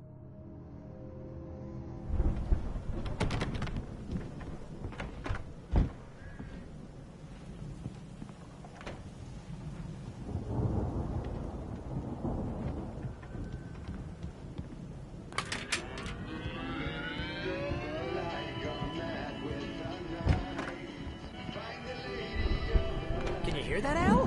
Music? Of course. We need to find where it's coming from. That's the message the Andersons talked about. That's the whole reason we're here. Lady of the Light? Oh, that's gotta be... what's-her-face, the crazy lamp lady from the town. Cynthia Weaver. Right. Must be.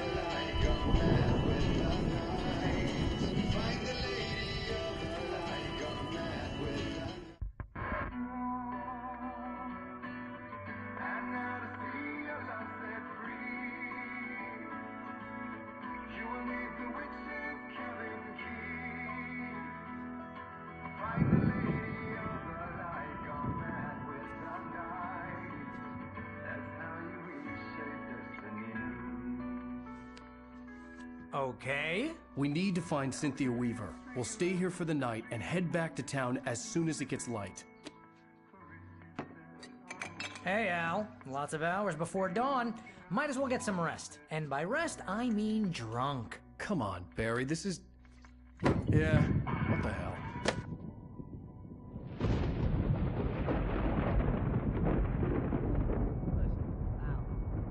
I'm sorry about this. No, seriously, because I know we don't get along, but we're gonna find her, right?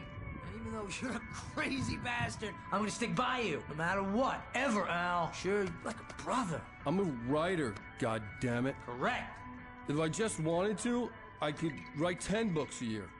And they'd be the best books that year. No, you couldn't. That's right, I couldn't. But I could, because I'm a writer. What? What do they put in this stuff? I feel like my brain is coming out of my nose. I'm gonna get the recipe off those coots and be a booze millionaire. I just miss her, Barry. I just want her here with me. I know, Al. I know. It's gonna be okay. We're gonna make it okay.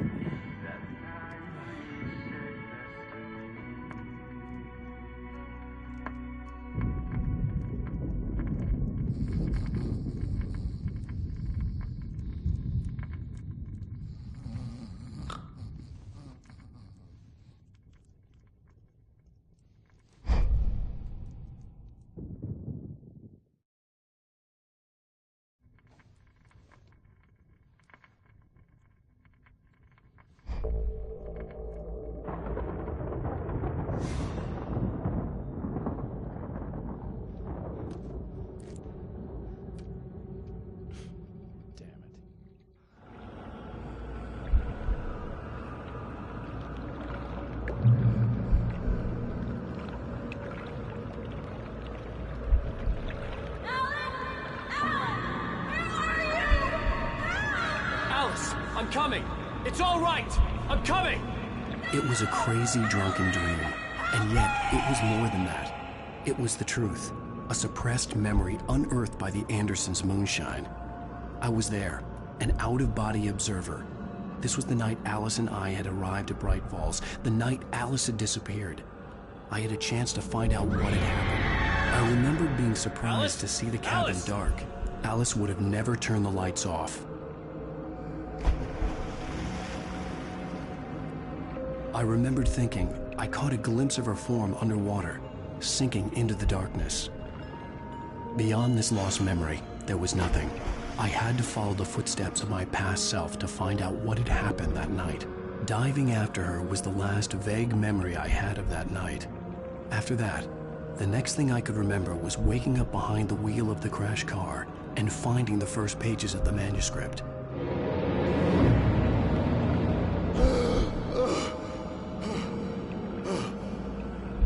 I couldn't find her in all that blackness. I must have thought she drowned.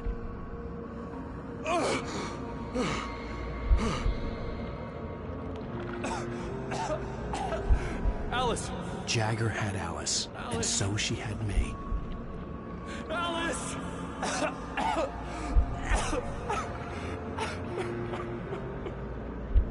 I'd been easy prey. Look at the cabin. Is there someone in the window? Alice? Maybe she didn't drown after all. Maybe she's inside. Alice! Yes.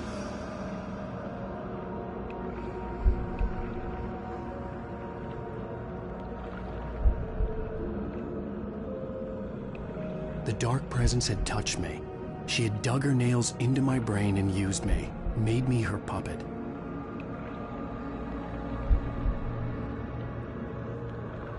She must be here somewhere.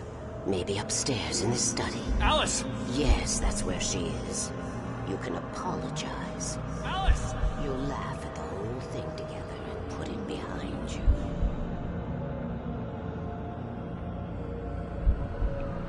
Alice? She's not here. You were foolish to think so. No, she's dead. She drowned. No, no, no! It's your fault your wife is dead. You are guilty. All she wanted was to help you right. You killed her. Oh, hush. There's still hope. Cauldron Lake is a special place. Here, you have the power to change things. She wanted you to write. I will tell you what to do.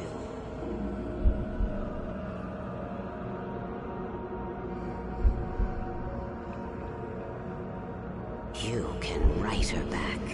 The story will come true, and all will be well again. She had Alice, and the manuscript was the ransom for her.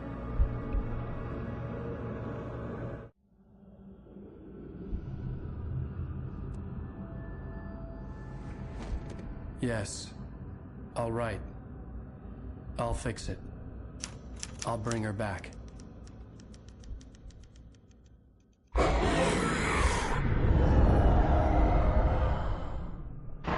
No. I wrote it. I remembered it all now. In the dark, I'd written for days, a week, almost a complete manuscript of a novel entitled Departure. Jagger had been my editor, whispering in my ear, making sure that the unfolding story would make her more and more powerful. I thought I was saving Alice. Even with the cobwebs she put in my head, some part of me had been aware enough to write my escape into the story, to bring a light into the cabin to release me before I could finish, to interrupt the horror story before the ending, where darkness consumed everything and everyone. Zane was weak and far away, but I had written him into the story, and his light had been enough to set me free. It isn't here now. I'm here because it was written. I brought the light to set you free. You must hurry. It will know I'm here. It will be back soon. It stole the skin of my Barbara a long time ago. She looks so old.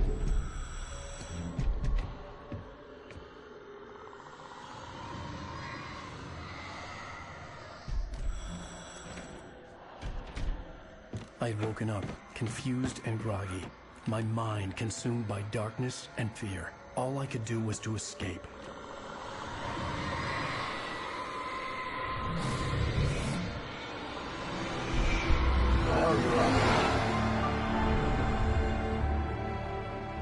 week spent in the cabin had taken its toll. I was barely conscious, and fading fast. It had to have cost Zane terribly, thrown him even deeper into whatever dark place he now haunted.